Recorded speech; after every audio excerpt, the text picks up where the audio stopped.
Hi everyone, সবাই কেমন আছো? আশা করি তোমরা ভালো আছো। তো আজকে গেছিলাম মেলাতে। মেলাতে গিয়ে কী কিনলাম তোমাদেরকে শেয়ার করছি। এই ডলটা আমার ভাই গিফট করেছে আমাকে। কি কত কিউট!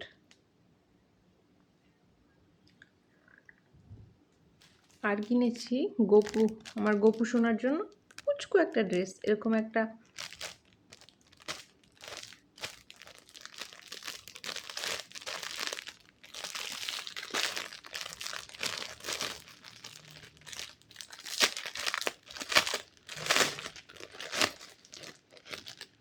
এটা পুচকু প্যান্ট আর একটা পুচকু জামা, এটার সঙ্গে এটা। আর একটা কিনেছি গপুর জন্য একটা ছোট্ট প্যান্ট, দেখতে পাচ্ছ? আর কিনেছি ক্ল্যাচার।